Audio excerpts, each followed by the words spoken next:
नमस्कार, news room post में आपका स्वागत है। मैं आपके साथ कुणाल। इजराइल और हमास के बीच 26 दिनों से जारी जंग में अब यमन के ईरान समर्थित हूती विद्रोही भी कूद पड़े हैं। हूती विद्रोहियों ने साफ तौर पर कहा है कि अगर गाजा पर इजराइल हमले जारी रखेगा तो वो बैलिस्टिक मिसाइल का भी इस्तेमाल कर सकते हैं। तो अब आप सोच रहे होंगे कि ये हूती है कौन जिन्होंने इजराइल के खिलाफ मोर्चा खोल दिया है। तो आपको इन हूतियों के बारे में इस वीडियो में पूरी जानकारी देंगे, लेकिन उससे पहले ये जान लेते हैं कि अभी तक यमन के हूती विद्रोहियों ने इजराइल के खिलाफ क्या क्या कदम उठाया है और इसकी जवाबी कार्रवाई में इजराइल ने क्या किया है। बता दें कि हूती विद्रोहियों ने कहा है कि वो 3 अलग अलग अभियानों में इजराइल पर ड्रोन और बैलिस्टिक मिसाइलें दाग चुके हैं और यमन का इरादा साफ है, जब तक इजराइल हमास और गाजा पर आक्रमण बंद नहीं करता तब तक हम मिसाइलों और ड्रोन से हमले जारी रखेंगे। हूतियों के द्वारा किए गए हमले के बाद इजराइल का भी एक बयान सामने आया था, जिसमें उन्होंने कहा था कि यमन की ओर से हमले हुए हैं, जिसका हमने मुंह तोड़ जवाब दिया है और हूतियों के द्वारा छोड़े गए बैलिस्टिक मिसाइलों को इजराइल ने मार गिराया है। तो चलिए अब जानते हैं कि ये यमन के हूती विद्रोही आखिर कौन है, जिनके कारण केवल इजराइल ही नहीं, अरब के कई मुस्लिम देश भी परेशान हैं।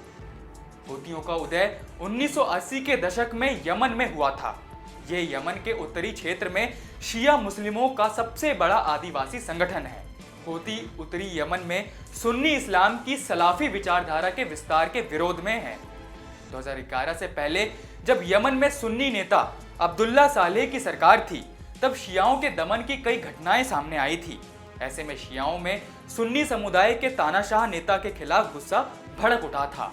एक रिपोर्ट के मुताबिक 2000 के दशक में विद्रोही सेना बनने के बाद हूतियों ने 2004 से 2010 तक अब्दुल्ला सालेह की सेना से 6 बार युद्ध किया था और साल 2011 में अरब देशों, जिसमें सऊदी अरब, यूएई और बहरीन के हस्तक्षेप के बाद ये युद्ध शांत हुआ था। तानाशाह सालेह को देश की जनता के प्रदर्शनों के चलते पद छोड़ना पड़ा था।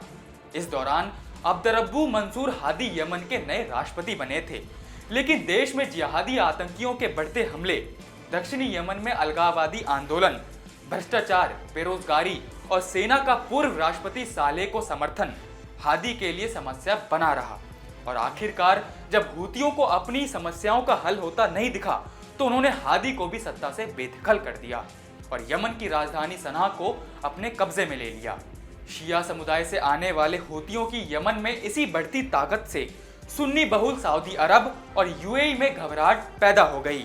उन्होंने अमेरिका और ब्रिटेन की मदद से हूतियों के खिलाफ हवाई और जमीनी हमले भी शुरू कर दिए थे और सत्ता से बेदखल हुए हादी का समर्थन किया था। इसका असर ये हुआ कि यमन अब युद्ध का मैदान बन चुका है और यहाँ हूती विद्रोहियों का मुकाबला सऊदी अरब, यूएई की सेनाओं से है। खैर, शिया सुन्नी की ये तकरार यूं ही यमन में चलती आ रही है। आपको ये भी बता दें कि ईरान पर हूतियों के मदद के आरोप लगते रहे हैं। बताया जाता है कि हूती विद्रोहियों को सीधे तौर पर ईरान का समर्थन हासिल है। दरअसल ईरान शिया बहुल देश है और हूती मुस्लिम भी इसी समुदाय से आते हैं, इसलिए ईरान इनकी मदद करता आया है। वैसे एक रोचक बात और है इन हूतियों के बारे में, इनका मोटो यानी स्लोगन। अगर आप इनके स्लोगन और मोटो को देखेंगे तो आपको पूरा मामला आसानी से समझ में आ जाएगा। पहले एक बार आप ये पिक्चर देखिए और अगर इन शब्दों को ट्रांसलेट करके बताएं तो इसका मतलब होता है God is greater, death to America, death to Israel, curse upon the Jews और आखिरी लाइन का मतलब है विक्ट्री टू इस्लाम।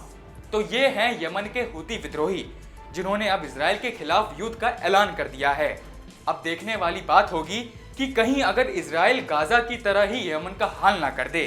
खैर, अभी के लिए इस वीडियो में इतना ही और जानकारियों के लिए देखते रहिए न्यूज रूम पोस्ट।